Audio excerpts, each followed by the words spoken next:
Hello dear students, welcome back to organised knowledge channel. और आज की जो वीडियो है उसमें हम डिस्कस करेंगे worksheet number 14 for class 10th सामाजिक विज्ञान की बच्चों ये वर्कशीट है जो आपके लिए 7 अगस्त 2021 के लिए शेड्यूल की गई है। आज की वर्कशीट में भी बच्चों हम जो चैप्टर है सत्ता में साझेदारी उसी को कंटिन्यू रखेंगे। सो वर्कशीट शुरू करने से पहले बेटा प्लीज़ चैनल को सब्सक्राइब कर लीजिए, बेल आइकन को भी प्रेस कर लो ताकि आपको आने वाली वीडियोज़ की नोटिफिकेशन वो मिल जाए। आज की वर्कशीट में हम कुछ और जो है सत्ता में साझेदारी के बारे में जानेंगे। बेल्जियम एवं श्रीलंका के उदाहरणों के द्वारा हमने सत्ता में साझेदारी के दो भिन्न रूपों को पिछली दो कार्यपत्रक 12 और 13 में देखा। ठीक है, तो हमने जो बेल्जियम एवं श्रीलंका के उदाहरण के द्वारा हमने समझा कि सत्ता में साझेदारी जो है वो कितनी ज़रूरी है। बेल्जियम ने जब सत्ता में साझेदारी जो है अपनाई तो बेल्जियम जो है वो टुकड़े टुकड़े होने से बच गया, लेकिन श्रीलंका को सत्ता में साझेदारी ना करने के कारण क्या देखना पड़ा, एक तरह से गृह युद्ध का सामना करना पड़ा।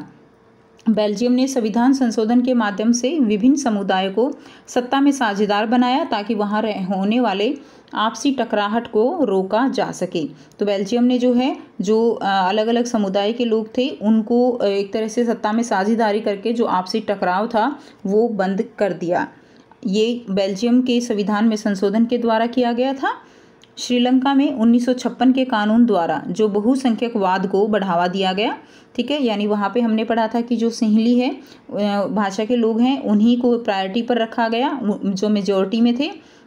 बहुसंख्यकवाद को बढ़ावा दिया गया जिसके कारण वहाँ तमिल जो है वो बेगानेपन महसूस करने लगे, यानी तमिल जो भाषा बोलने वाले लोग थे वो एक तरह से वहाँ पर बेगानेपन का महसूस उनको कराया गया, जिसके कारण वहाँ पर गृह युद्ध की स्थिति बन गई और वहाँ गृह युद्ध छिड़ गया। इसलिए सत्ता में साझेदारी आवश्यक है। सत्ता की साझेदारी के पक्ष में निम्नलिखित तर्क दिए जा सकते हैं। तो देखिए, सत्ता की जो साझेदारी है उसके पक्ष में क्या तर्क दिए जा सकते हैं। सत्ता में साझेदारी की आवश्यकता। अब हम पढ़ेंगे कि सत्ता में साझेदारी क्यों आवश्यक है। तो सत्ता में साझेदारी बहुत आवश्यक है। अगर सत्ता में साझेदारी नहीं होगी तो जो अलग अलग समुदाय के जो लोग हैं उनमें आपस में टकराव जो है वो हो जाएगा, टकराव होगा, गृह युद्ध छिड़ने की संभावना हो जाएंगी। इसीलिए जो पूरी आप कह सकते हो एक देश की जो पब्लिक है उनको, सारे समुदाय जो हैं उनको किसी न किसी रूप में जो है सत्ता में साझेदारी उनकी होनी चाहिए, तभी एक देश जो है वो अच्छे से प्रगति कर सकता है। नाउ सत्ता में साझेदारी की आवश्यकता, ये जो है दो यहाँ पे तर्क दिए गए हैं कि सत्ता में साझेदारी की आवश्यकता क्यों है।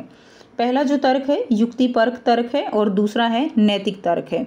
युक्तिपरक तर्क जो है वो क्या होते हैं। युक्तिपरक तर्क वो तर्क हैं यानी कि ये एक ऐसी सिचुएशन होती है जिसमें केवल लाभ को देखते हुए कार्य किए जाते हैं। क्लियर, यानी अगर लाभ होगा तो ये काम करेंगे, नहीं तो नहीं करेंगे। कुछ इस तरह की सिचुएशन यहाँ पर होती है। और नैतिक तर्क जो है ये तर्क ये है नैतिकता के आधार पर। क्लियर, तो देखिए युक्तिपरक तर्क जो है विभिन्न सामाजिक समूहों के मध्य आपसी टकराव को कम करती है। तो युक्तिपरक जो तर्क हैं, जो विभिन्न सामाजिक समूह हैं उनके मध्य ये आपसी टकराव को कम करने का काम युक्तिपरक तर्क करते हैं। और ये राजनीतिक जो व्यवस्था है उसको क्या प्रदान करते हैं, उसको स्थायित्व प्रदान करते हैं। नेक्स्ट देखिए, नैतिक तर्क में क्या होगा।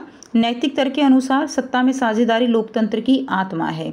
तो इसमें नैतिक तर्क में एक नैतिकता के आधार पर तर्क दिया जाएगा कि चाहे लाभ हो या हानि हो, नुकसान हो, लेकिन जो काम ठीक है, जो काम लोगों के हित का है वो काम किया जाना चाहिए।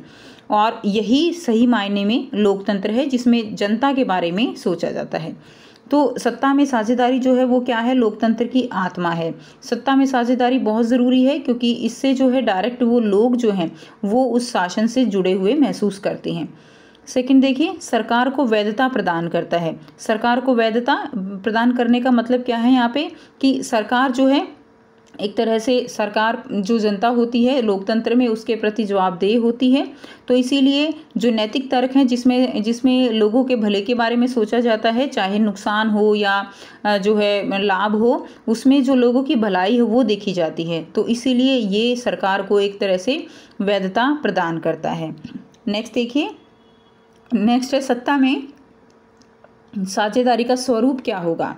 तो सत्ता में साझेदारी का स्वरूप की अगर हम बात करें तो पहला है सत्ता में ऊर्ध्वाधर वितरण। सत्ता का ऊर्ध्वाधर वितरण का क्या मतलब है कि आप इसको जो है कुछ इस तरह से जो है समझ सकते हो कि ऊर्ध्वाधर यानी वर्टिकल वितरण कैसे है। तो इसमें सबसे पहले क्या है, सबसे पहले ऊपर है केंद्रीय सरकार। तो सबसे पहले क्या है, केंद्रीय सरकार, ठीक है, यानी सेंटर में सबसे पहले केंद्रीय सरकार है, उसके बाद कौन सी सरकार है, राज्य सरकार है, और तीसरे नंबर पर हैं स्थानीय जो सरकारें होती हैं। तो इस तरह से जो सत्ता है उसको अलग अलग लेवल में बांट दिया गया है। हमारे देश में भी ये जो है इस तरह की सत्ता में साझेदारी की गई है। सबसे पहले केंद्रीय सरकार है जिसका मुखिया प्रधानमंत्री होता है।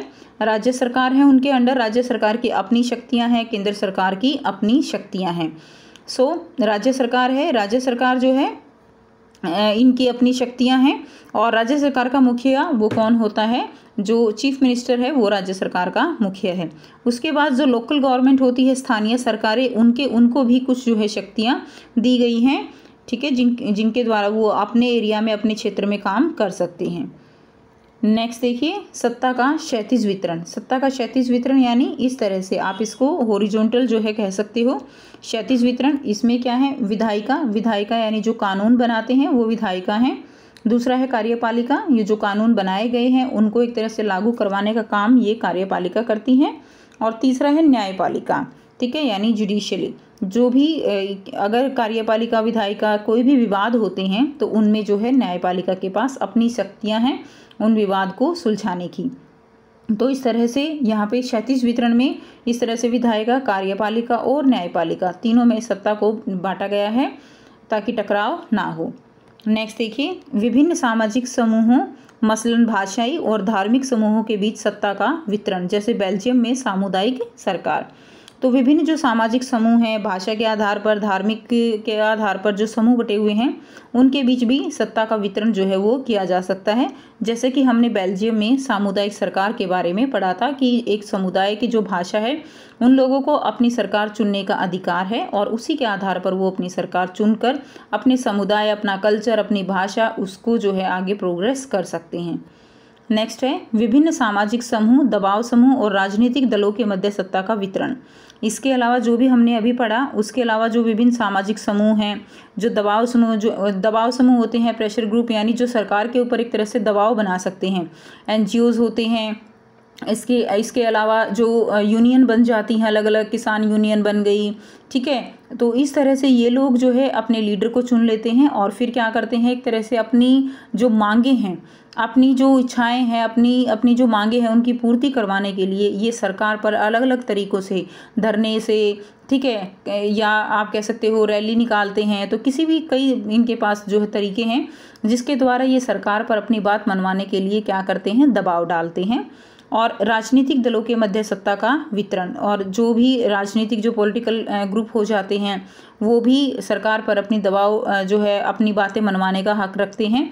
साथ ही साथ ये मीडिया का सहारा लेते हैं। तो इस तरह से ये इनकी भी क्या है, एक तरह से सत्ता में साझेदारी होती है। अब देखिए यहाँ पे बहुत ही आसान से 2 प्रश्न दिए गए हैं, सही विकल्प का चयन कीजिए। निम्नलिखित में से कौन सा सत्ता में साझेदारी का युक्तिपर्क तर्क जो है कहा जा सकता है। तो युक्तिपर्क तर्क में क्या है कि ए है सरकार को वैधता प्रदान करता है, बी है यह लोकतंत्र की आत्मा है, सी यह राजनीतिक व्यवस्था को स्थायित्व प्रदान करता है, और डी है इनमें से कोई नहीं।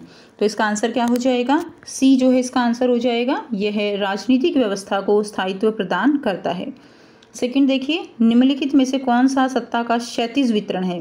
तो क्षैतिज वितरण है यानी इस तरह से हॉरिजॉन्टल जो वितरण है, विभिन्न सामाजिक समूहों के बीच की साझेदारी, केंद्र, राज्य और स्थानीय सरकारों के मध्य सत्ता की साझेदारी। केंद्र, राज्य और स्थानीय तो वर्टिकल जो है आप कह सकते हो, ठीक है। उसके बाद देखिए विधायिका, कार्यपालिका और न्यायपालिका के बीच सत्ता की साझेदारी, और या इनमें से कोई नहीं। तो इसका आंसर सी जो है हो जाएगा कि इस तरह से जो है क्षैतिज वितरण है, विधायिका, कार्यपालिका और न्यायपालिका के बीच साझेदारी। तो इसका आंसर आपका सी और इसका भी सी आंसर हो जाएगा। तो ये थी आपकी आज की एसएसटी की वर्कशीट जिसमें हमने जाना कि सत्ता की साझेदारी क्यों आवश्यक है। तो राज्य को एक स्थायित्व प्रदान करने के लिए, गवर्नमेंट को सुचारू रूप से चलाने के लिए, लोगों को अपनी बात जो है वो कहने के लिए सत्ता में साझेदारी, ये सारी चीज़ों के लिए सत्ता में साझेदारी आवश्यक है। सो आई होप स्टूडेंट्स आप सब बच्चों को ये वर्कशीट क्लियर है। एंड अगर वीडियो अच्छी लगी तो लाइक कर दीजिए, शेयर कर दीजिए और चैनल को भी सब्सक्राइब कर लीजिए। So thanks for watching students. मिलते हैं नेक्स्ट वीडियो में नेक्स्ट वर्कशीट के साथ।